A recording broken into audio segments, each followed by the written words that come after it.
Boa noite, pessoal! Como vocês estão? Mais uma semana, então, de aula de biologia. E vamos seguir, então, com o nosso conteúdo de genética, beleza? Então, hoje a gente vai começar a tratar, então, da genética mendeliana. Essa aula e a próxima vão ser só sobre a genética mendeliana. Então, o que é a genética mendeliana, né? Vocês podem ver ali, né? A genética mendeliana vem de Mendel. Ou seja, daquele carinha bem simpático lá, aquele monge que trabalhou com ervilhas, né? Que a gente conhece então o trabalho dele como as leis de Mendel, da genética. Né? Então hoje a gente vai entender um pouquinho do trabalho do Mendel e vamos falar também sobre a primeira lei que ele elaborou, beleza? Então prestem atenção, que é bem importante vocês entenderem os detalhes dessa aula, beleza? Né? E qualquer dúvida, vocês sabem, podem entrar em contato com a gente a qualquer momento. Então, né, como todo mundo sabe ou imagina, enfim, Mendel trabalhou com ervilhas, né? E as ervilhas do Mendel ficaram famosas mundialmente. Mas o Mendel trabalhou com ervilhas por alguma razão, né? E que motivos são esses, então? Primeiro, o ciclo de vida das ervilhas é muito rápido. Elas têm uma reprodução rápida e fácil. O próprio Mendel fazia a polinização das ervilhas e isso facilitou muito os estudos e a observação das características que ele montou então todo o trabalho em cima. Segundo ponto, as ervilhas possuem várias características físicas que são visíveis facilmente. Por exemplo, cor da semente, rugosidade da semente, a vagem, o estilo da flor, a posição da flor, são características que permitem criar uma ampla base de dados, ou seja, um grande tamanho amostral, que é muito importante, né, em experimentos científicos ainda hoje em dia, né. Então, Mendes se preocupou em ter essa base de dados bem grande para validar bem o trabalho dele. E na época, assim como hoje, as ervilhas eram vegetais bem acessíveis, acessíveis como comuns e baratos. Então era barato comprar ervilha e era bem comum também de encontrar ervilha pelos campos, enfim. Então esses são os motivos de Mendel ter trabalhado com ervilhas. Né? E ele analisou então várias características das ervilhas. Por exemplo, essas características que vocês estão observando agora: forma da semente, cor da casca da semente, formato da vagem, a cor da vagem, posição das flores, altura das flores e mais outras características, né? Então, Mendel analisou essas características, mas analisou individualmente. Por exemplo, quando ele ia analisar o formato da semente, a forma da semente, se era lisa ou rugosa, ele analisava só isso, né? Aí depois, na aula que vem, a gente vai ver, né, se Mendel não pensou em analisar essas características em conjunto, né? Mas enfim, vamos focar nas características individuais para a aula de hoje, beleza? Né? E como é que aconteceu então os experimentos do Mendel, né? Já que a gente fala tanto do Mendel na genética, enfim, vamos tentar entender o que ele fez e a importância do que ele fez. Que isso é muito importante para a gente entender os próximos conteúdos da genética.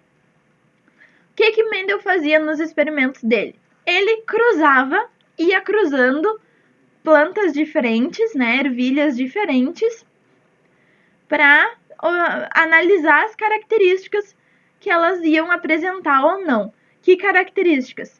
Forma da semente, cor da semente, formato da vagem, aquelas características que a gente comentou aqui, beleza? Então tá. Só que o Mendel teve um cuidado muito importante e é uma das coisas que validou o trabalho dele, tipo que depois de muito tempo o trabalho dele ainda podia ser usado para outros estudos, que é a utilização de linhagens puras. Se vocês estão anotando alguma coisa dessa aula, anotem isso, que Mendel teve um cuidado extremamente grande em utilizar linhagens puras. O que significa utilizar linhagem pura? Observem aqui. Quando ele cruzou esse parzinho aqui de ervilhas, ele obteve a cor das ervilhas plantas filhas desse cruzamento aqui, todas as plantas eram amarelas. Aí ele experimentou cruzar entre si essas filhas e todas continuaram sendo amarelas. E ele repetiu isso por mais algumas vezes, e se em todos os cruzamentos que ele fez continuou dando amarelo, a gente pode chamar essas linhagens aqui de linhagem pura, né? Ao contrário daqui, que ele pegou então, fez um cruzamento, obteve as mesmas filhas amarelas, mas quando ele cruzou de novo, apareceu uma ervilha verde lá. Então, essa daqui ele chamou de híbrida. Essa é a diferença. E no experimento dele, né, a mesma coisa, quando ele utilizou as verdes, né, se continuou vindo verde, verde, verde, verde, verde em todas as gerações que ele cruzou, a gente tinha uma linhagem pura, porque ela era sempre a mesma cor ao longo de todas as gerações. Mas se apareceu uma amarelinha lá no meio em alguma geração, ele chamou de híbrida.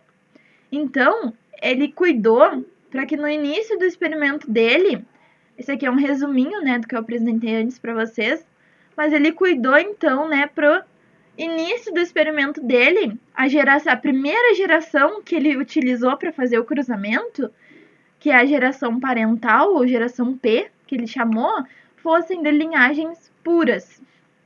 Ou seja, que dessem as ervilhas amarelas puras, de uma linhagem pura, e uma ervilha que desse de cor verde, de uma linhagem pura também.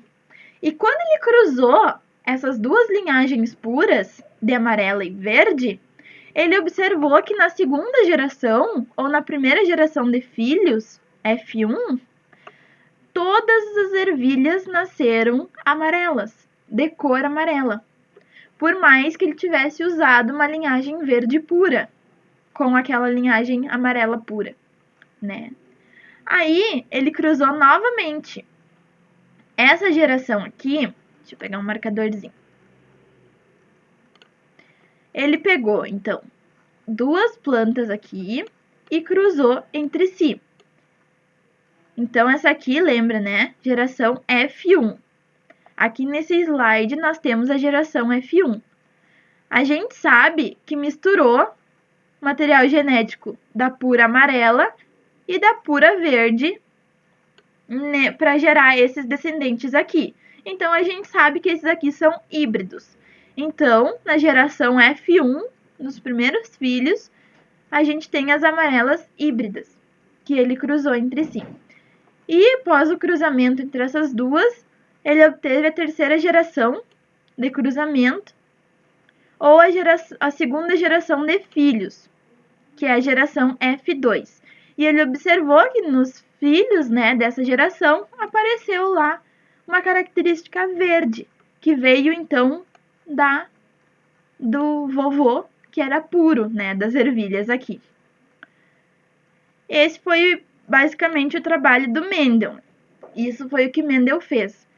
Mas a gente tira várias conclusões a partir desse trabalho. Por quê? Quando Mendel fez esse trabalho, era 1800 e alguns quebrados, não lembro.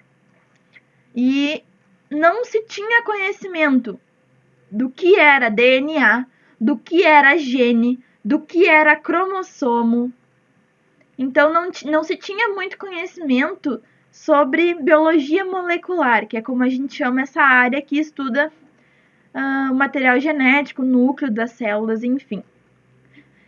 Mas depois, né, com o avanço da biologia molecular, com o descobrimento de DNA, descobrimento dos genes, enfim, a gente pode tirar as conclusões que fazem o trabalho do Mendel ser tão importante.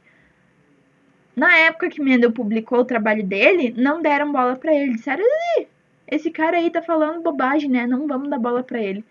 Mas em torno de uns 60, 80 anos depois que o Mendel faleceu, que o trabalho né, teve um avanço na biologia molecular e o trabalho dele então se tornou relevante cientificamente, né? Descobriram Mendel depois dele ter falecido, né? Que é mais ou menos a história da maioria dos cientistas que a gente conhece, infelizmente.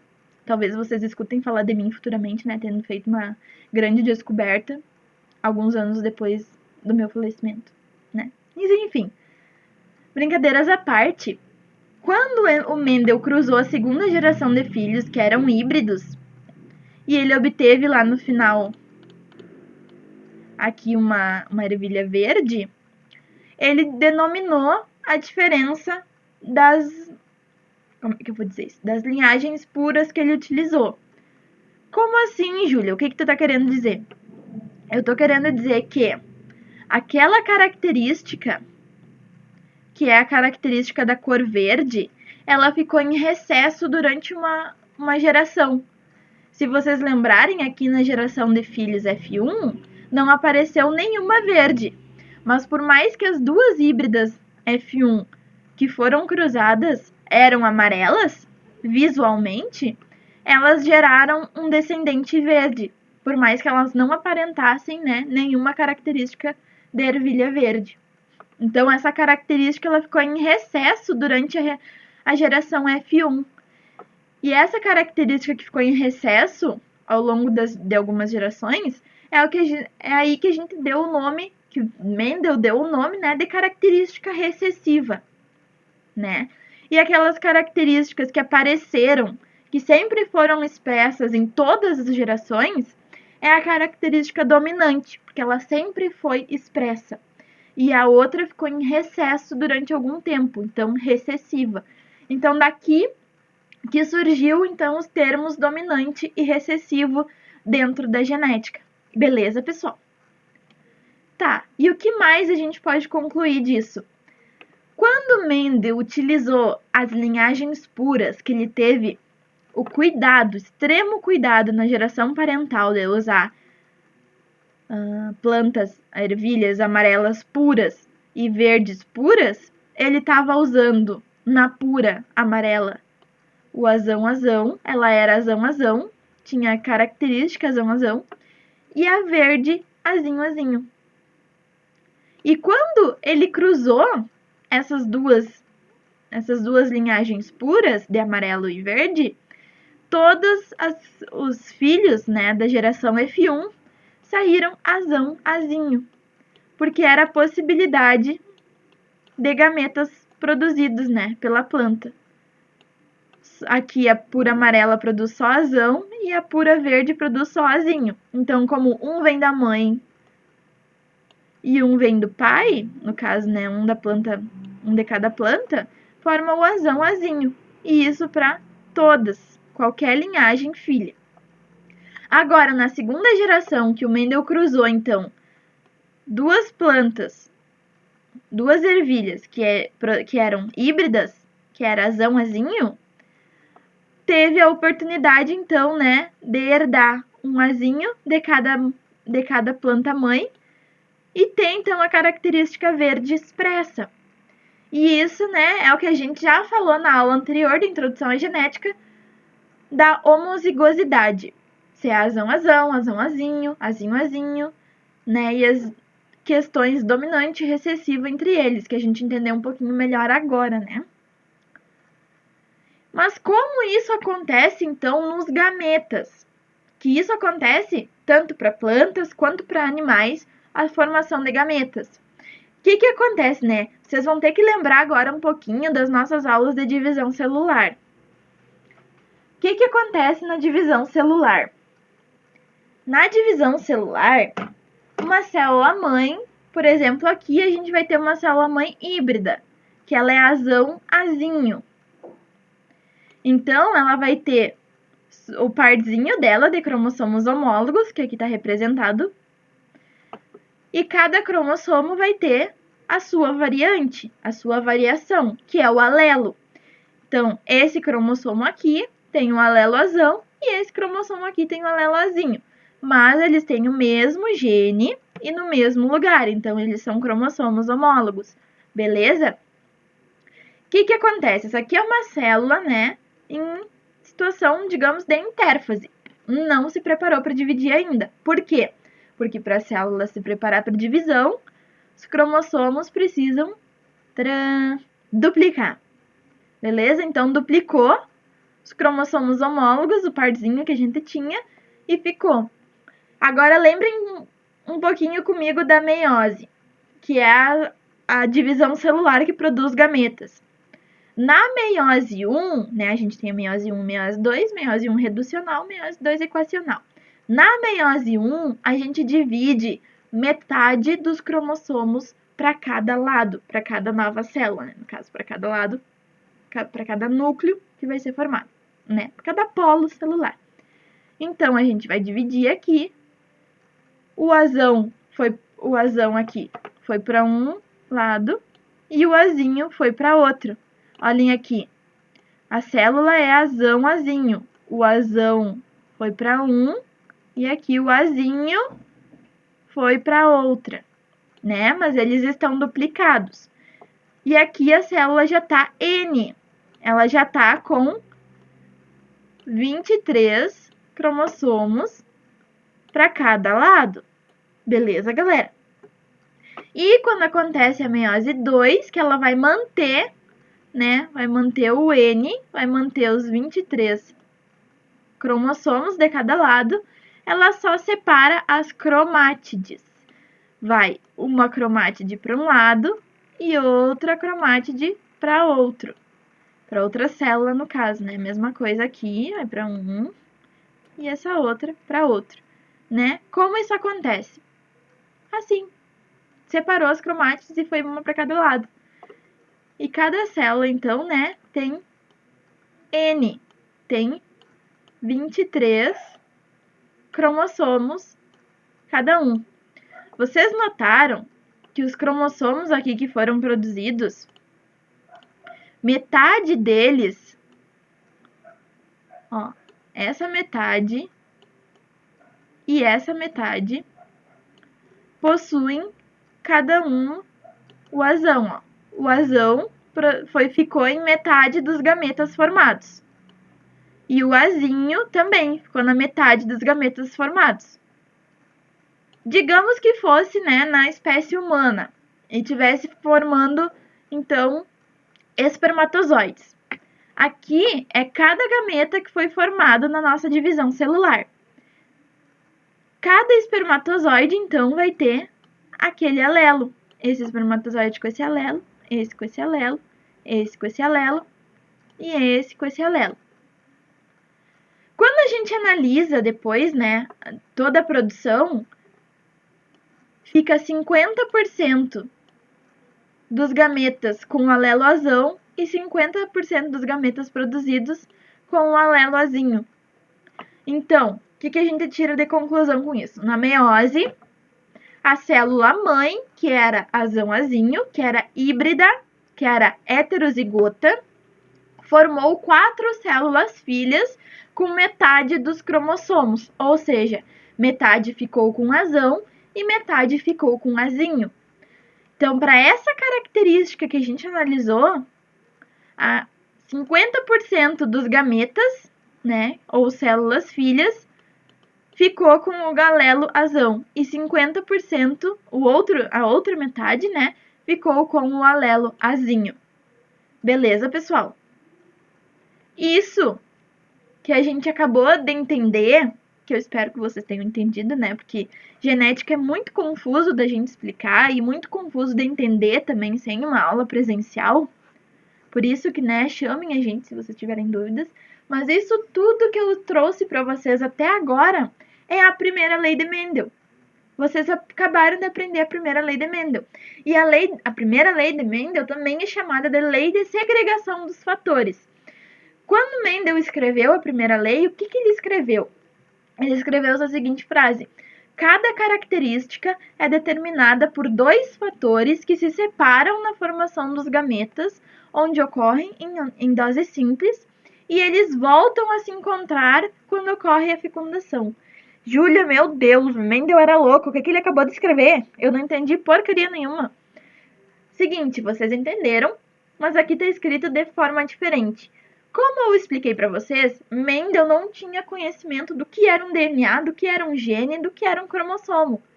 Então, mas ele sabia que em cada organismo tinha fatores que ocorriam em dose dupla. São 2 fatores, ó. Cada característica é determinada por 2 fatores. O que são esses 2 fatores? Cromossomos, no caso, genes, que se separam na formação dos gametas, que nem a gente acabou de ver. Aí a gente tinha uma célula mãe azinho, os 2 fatores, os 2 genes que formavam naquele cromossomo homólogo da célula mãe, se separaram na formação dos gametas. Metade dos gametas ficou com azão e metade dos gametas ficou com azinho. E esses 2 fatores voltam a se encontrar quando acontece a fecundação. Por quê? O que acontece na fecundação? Vamos pensar na reprodução humana, né? A gente tem uma mãe azão-azinho e a gente tem um pai azão-azinho. Quando a mãe estiver fazendo meiose para produzir seus óvulos, cada célula filha que for formada da meiose, metade delas vai ter o azão e metade delas vai ter o azinho. Digamos que o óvulo que foi formado, que vai fecundar, que o espermatozoide vai fecundar aqui, ficou com o alelo azão. Porque era uma célula N, tinha metade do cromossomo, da carga cromossômica. E no pai, o espermatozoide, que deu a sorte de fecundar aquele óvulo, ficou com o alelo azão. Porque na meiose do pai, metade dos alelos, das células filhas ficou com alelo azão e metade com um alelo azinho. E, né, então, esses dois gametas que se uniram para formar um bebê, tinham o azão e o outro tinha o azão também. E eles se juntam no filho para formar a característica, que é, no caso, o azão-azão, que é o que diz aqui. Então, cada característica é determinada por 2 fatores. Por exemplo, cor do cabelo. Escuro ou claro, né? Dominante para escuro, recessivo para claro. A mãe e o pai eram híbridos, então eles tinham cabelo castanho. Não era preto, né? Mas era castanho. E o filho herdou o azão-azão, né? Então ele também herdou o cabelo castanho. Aqui tá meio clarinho, mas enfim, né? Usem a imaginação de vocês. Isso que Mendel quis dizer, cada característica é determinada por 2 fatores, então são 2 alelos, 2 genes que se combinam para determinar uma característica. E eles se separam na formação dos gametas, onde eles ficam em dose simples. Eles se separam, eles ficam em dose única. E eles voltam a se encontrar quando acontece a fecundação, quando vai formar um novo organismo. Por quê? Nossas cargas cromossômicas são 2N. Nossos gametas são N. Se a gente junta um espermatozoide N com um óvulo N, fica 2N. E o novo indivíduo que vai ser formado fica com a carga cromossômica normal, 2N. E isso evita anomalias cromossômicas e evita distúrbios no DNA, né? De ter alguma mutação no futuro filho. Por isso que nos gametas eles têm a metade da quantidade cromossômica normal. Beleza, pessoal? Espero que tenha ficado claro. Mas, como nem tudo pode ser explicado dessa maneira, a gente tem algumas aplicações da primeira lei e algumas... Como é que eu posso... Esqueci a palavra agora. Algumas exceções sobre essa regra toda que a gente acabou de ver.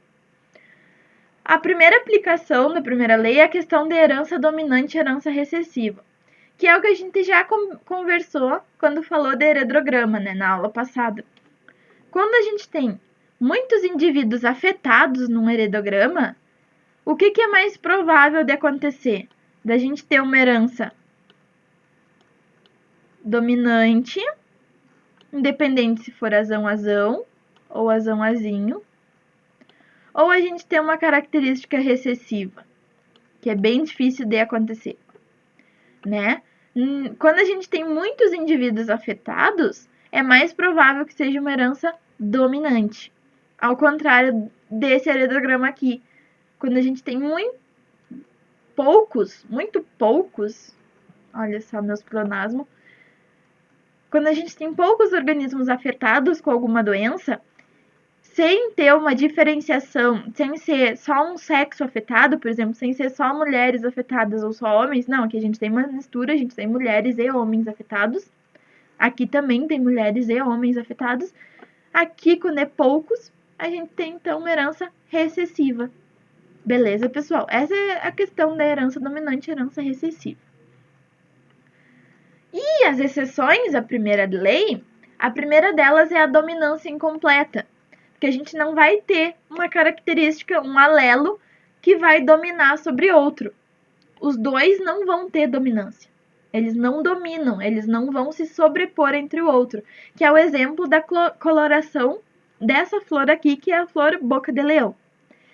A boca de leão, ela pode apresentar, a flor, né, dela pode apresentar coloração rosa ou branca.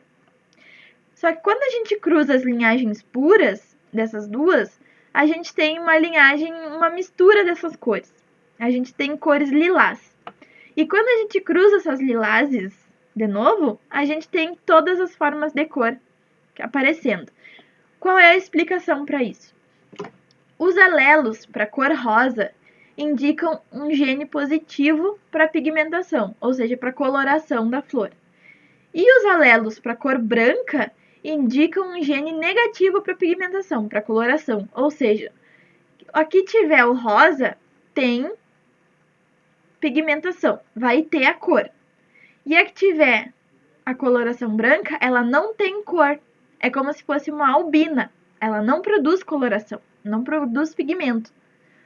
E nos híbridos, quando a gente vê o híbrido, eles apresentam apenas um alelo para pigmentação e não os dois. Então eles apresentam somente a metade da pigmentação do que quando tem os dois alelos para pigmentação, que daí daria a cor rosa.